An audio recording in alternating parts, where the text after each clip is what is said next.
इंदुरीकर महाराजांच्या मुलीचे लग्न झाले. अगदी काही दिवसांचा संसार आणि आज अचानक अशी बातमी समोर आली ज्याने थेट महाराजांनी हात जोडले. मुलीने फोडला हंबरडा. एका बापाने थेट हात जोडून माफी मागितली. सगळं सुरळीत सुरू होतं, पण अचानक असं काय घडलं की ज्याने सगळीकडे खळबळ उडाली. खरं तर कोणत्याही मुलीचा बाप असू द्या, प्रत्येक बापाची एकच इच्छा असते की आपली पोरगी सुखात असावी. सासरी तिला कुठलाही त्रास होऊ नये, तिला मानपान मिळावा, अगदी फुलासारखं तिला जपलं जावं. इंदुरीकरांची लाडकी लेक ज्ञानेश्वरीच्या बाबतीतही असंच काहीतरी होईल असं वाटत होतं. लग्न झालं. लग्नानंतर काही दिवसांपूर्वी सत्यनारायणाची पूजा झाली आणि लग्नानंतर तिचा पहिला वाढदिवसही अत्यंत मोठ्या थाटामाटात तिच्या सासरच्या लोकांनी पार पाडला. इंस्टाग्रामवर तिचे लाड होताना पाहून सगळा महाराष्ट्र म्हणत होता की महाराजांची मुलगी अतिशय नशीबवान आहे. पण सुखाचा काळ हा सुखाचा काळ होता की याच्यामागे काही सत्य लपलं होतं हे कोणालाच समजत नव्हतं. ज्यामुळे अचानक अशी एक गुपित गोष्ट समोर आली की ज्याने 700 कोटींच्या श्रीमंतीचा फुगा एका क्षणात फोडला. असं काय झालं की एका बापाने स्वतःच्या लेकीसमोर हात जोडून माफी मागितली? काय घडलं या इतक्या कमी दिवसांमध्येच? इतक्या कमी दिवसाचा संसार आणि अचानक काय झालं? जाणून घेऊया या संपूर्ण प्रकरणाचा सविस्तर रिपोर्ट. तारीख होती 3 मेची, ज्या दिवशी खरं तर इंदुरीकर महाराजांच्या मुलीचं लग्न होतं. पण त्याच्या ज्या बातम्या आहेत त्या 2 ते 3 दिवस आधीपासूनच येऊ लागल्या होत्या. कारण की किती मोठा मंडप आहे, किती जागा या मंडपासाठी आहे, याच्या चर्चा होऊ लागल्या होत्या. लग्न लागलं. लग्नाला आलेले मुख्यमंत्री, बडे लोक त्या ठिकाणी होते. सगळा सोहळा त्या ठिकाणी महाराष्ट्राने पाहिला. पण खरा मुद्दा आता तो नाही. लग्न किती भारी झालं, पण त्याच्या पुढे काय झालं? अतिशय थोड्या दिवसांचा संसार आणि एका बापाने थेट हात का जोडले? काय झालं असं? पहा, खरं तर हे लग्न जेव्हा झालं होतं त्यावेळीस महाराजांवर लोकांनी कडाडून टीका केली की महाराज, तुम्ही लोकांना सांगता साधेपणाने लग्न करा, पण तुम्ही तर एवढा मोठा पैसा उधळला. आता महाराजांनी लगेच त्याला उत्तर दिलं होतं. त्यावेळीस टीका करणारे गप्प बसले होते. पण तरी लोकांच्या मनात एक सवाल होता की महाराजांनी फक्त पैसा पाहूनच हा मुलगा निवडला का? कारण की त्यांच्या जावयाच्या संपत्तीचा आकडा 700 कोटींचा लावला जात होता. कारण की त्यांचे जावाई साहिल चिलप हे मुंबईचे मोठे बिझनेसमॅन आहेत. त्यांचं साम्राज्य मोठं आहे हे सगळ्यांना ठाऊक होतं. त्यांच्या दारात मर्सिडीज गाडीसारख्या गाड्या, हाताखाली शेकडो माणसं. हे सगळं पाहूनच महाराजांनी पोरीचा हात त्यांच्या हातात दिला असं लोक बोलू लागले होते. आता मुलगी प्रचंड सुखात राहील, सोन्याच्या ताटात जेवेल असं लोक त्या ठिकाणी म्हणू लागले होते. महाराजांनाही तसंच वाटत होतं. अशीही चर्चा सुरू झाली होती. पण प्रेक्षकांना लग्नानंतर अवघ्या 10 दिवसातच असं काही घडलं की 700 कोटींची संपत्ती शून्य ठरली. ज्ञानेश्वरी सासरी गेल्यानंतर तिचे हसतानाचे व्हिडिओ समोर येत होते. पण त्या हास्यामागे काहीतरी लपलं होतं का? लोकांना वाटलं की महाराज लई खुश आहेत. पण अचानक असं काय झालं की महाराजांनी थेट हात जोडले? ज्ञानेश्वरीने सासरी पाऊल टाकताच तिला कोणत्या सत्याचा सामना करावा लागला? काय आहे त्या चिलप कुटुंबाचा तो इतिहास जो ऐकून तुमच्या पायाखालची जमीन सरकेल? अगदी थोड्या दिवसांचा संसार आणि महाराजांचे डोळे ओले, यामागे नक्कीच काहीतरी काळं बेरं असावं अशी शंका आता वाढू लागलीये. आता आपण वळूया त्या गुपिताकडे ज्याची कोणालाच कल्पना नव्हती. साहिल चिलप यांचे वडील सुनील चिलप यांचा इतिहास जेव्हा उकरून काढला तेव्हा एक वेगळंच सत्य समोर आलं. आज ज्यांच्याकडे कोट्यवधींची माया आहे ते चिलप कुटुंब मूळचं पुणे जिल्ह्यातील जुन्नर तालुक्यातील काटेडे गावचं. शिवनेरीच्या पायथ्याशी राहणारे हे साधे शेतकरी. 2003 साली सुनील चिलप फक्त काही रुपये खिशात घेऊन मुंबईला आले होते.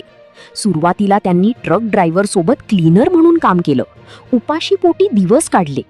पण प्रश्न असा पडतो की इतक्या कमी काळात हे कुटुंब 700 कोटींपर्यंत कसं पोहोचलं? काय होतं या प्रगतीचं कोडं? लोक म्हणत होते की या संपत्तीमुळेच महाराज भारावून गेले. पण लग्नानंतर जेव्हा महाराज सासरी पोहोचले तेव्हा त्यांना तिथे जे दिसलं त्याने त्यांच्या काळजाचा ठोका चुकला. 700 कोटींचा बंगला, आलिशान गाड्या. पण तरीही महाराजांनी हात का जोडले? का ज्ञानेश्वरीच्या डोळ्यात पाणी आलं? लोकांना वाटलं जावई खूप गब्बर आहे.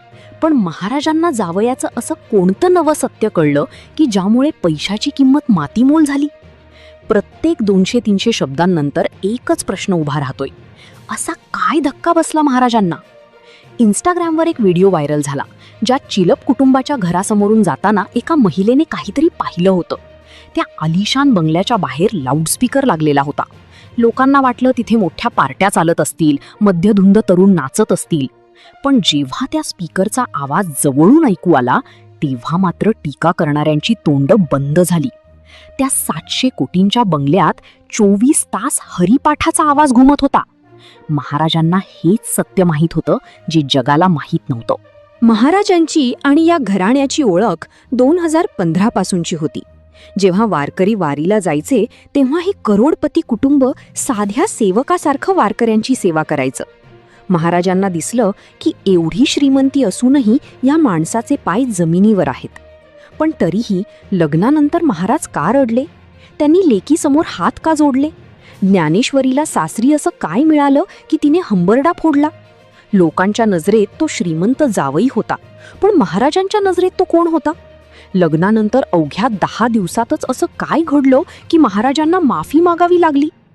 आता वेळ आली आहे त्या सर्वात मोठ्या आणि काळजाचा ठोका चुकवणाऱ्या धक्क्याचा उलगडा करण्याची. लग्नानंतर जेव्हा महाराज आपल्या लेकीच्या सासरी पहिल्यांदा पाऊल ठेवते झाले, तेव्हा तिथलं दृश्य पाहून त्यांचे डोळे भरून आले.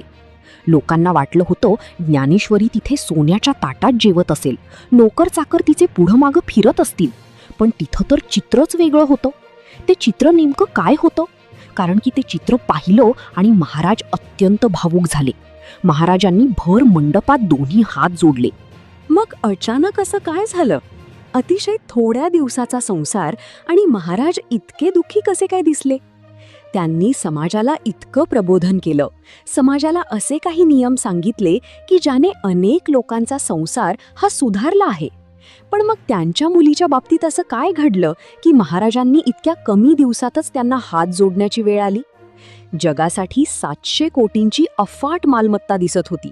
दारात उभे असणाऱ्या मर्सिडीज, ऑडी सारख्या गाड्या होत्या.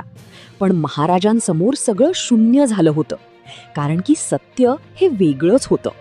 खरं तर महाराज जेव्हा गेले, तेव्हा तिथे त्यांनी पाहिलं की आपली मुलगी सासरच्या सात्विक आणि पवित्र वातावरणात विठ्ठल नामामध्ये पूर्ण दंग झालेली दिसली.